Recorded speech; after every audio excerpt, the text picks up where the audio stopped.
அனைவருக்கும் வணக்கம். சற்றுமுன் வெளியான முக்கிய அறிவிப்பின்படி மத்திய அரசு ஊழியர்களுக்கான 8வது சம்பள கமிஷன் குறித்து தற்போது முக்கியமான மகிழ்ச்சியான அறிவு ஒன்று வெளியாகியுள்ளது. இதை பத்தி விரிவாக நம்ம வீடியோல பார்க்கிறோம். வீடியோவை கடைசிக்கும் ஸ்கிப் பண்ணாம பாருங்க. வீடியோக்குள்ள போறதுக்கு முன்னாடி இந்த வீடியோக்கு லைக் பட்டன் பிடிச்சுக்கோங்க. இப்பதான் இந்த சேனலுக்கு முதல் முறையா வரீங்கன்னா சப்ஸ்கிரைப் பட்டன் பிடிச்சுக்கோங்க. அப்படியே பக்கத்துல இருக்கக்கூடிய பெல் ஐகான் பட்டன் பிடிச்சுக்கோங்க. வாங்க வீடியோக்குள்ள போகலாம். மத்திய அரசு ஊழியர்களின் 8வது சம்பள கமிஷன் குறித்து மகிழ்ச்சியான செய்தி ஒன்று வெளியாகியுள்ளது. 8வது சம்பள கமிஷன் கீழ் மத்திய அரசு ஊழியர்களின் குறைந்தபட்ச அடிப்படை சம்பளம் 69,000 ரூபாயாக உயரும் என தகவல் வெளியாகியுள்ளது. அதன்படி பிட்மன் ஃபேக்டர் 3.833 நிர்ணயம் செய்யப்பட உள்ளதாக கூறப்படுகிறது. மத்திய அரசு ஊழியர்கள் மற்றும் ஊழியர்கள் தரப்பில் கூறுகையில், தற்போது சந்தையில் நிலவும் விலைவாசி லைவிங் எக்ஸ்பென்சஸ் அடிப்படையில் தான் இத்தகைய பிட்மன் ஃபேக்டரை கேட்பதாக தெரிவித்துள்ளனர். இந்த மாற்றம் மற்றும் நடைமுறைக்கு வந்தால் மத்திய அரசு பணிகளில் இருக்கும் கீழ்நிலை ஊழியர்களுக்கும் பெரிய அளவிலான நன்மை கிடைக்கும் என்பதால் அனைத்து தரப்பு ஊழியர்கள் பிரிவினர் மத்தியிலும் பெரிய அளவில் எதிர்பார்க்கப்படுகிறது. பொருளாதார வல்லுநர்கள் 8வது சம்பள கமிஷன் மீது அதிகப்படியான நம்பிக்கை வைத்துள்ளனர்.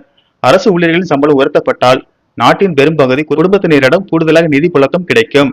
இது நுகர்வோர் சந்தையில் புதிய பலமாக மாறும். வர்த்தகம் அதிகரிக்கும் என கணிக்கப்படுகிறது. மேலும் 8வது சம்பள கமிஷனின் பிட்மன் அளவு குறித்து ஊழியர்கள் பிரிவான national council joint consultative machinery கூறுகையில், அரசு ஊழியர்களின் இன்றைய செலவுகளையும் விலைவாசி அளவுகளையும் முந்தைய சம்பள கமிஷனில் ஆய்வு செய்யப்பட்ட முறை தற்போது முற்றிலும் பொருந்தாமல் உள்ளது.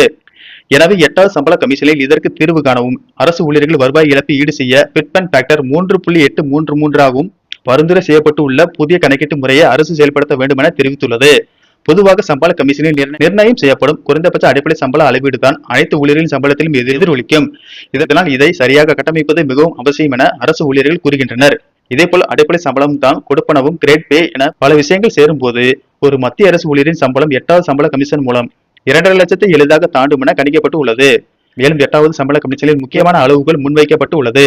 தற்போது நடைமுறையில் இருக்கும் குறைந்தபட்ச அடிப்படை சம்பளமான ரூபாய் 18,000 அளவீடு பிட்மன் ஃபேக்டர் 3.833 நிர்ணயம் செய்யும் போது 69,000 உயரும். NGJCM அமைப்பு இதே அடிப்படையில் பென்ஷன் அளவீட்டையும் கணக்கிட வேண்டும் என அறிவித்துள்ளது.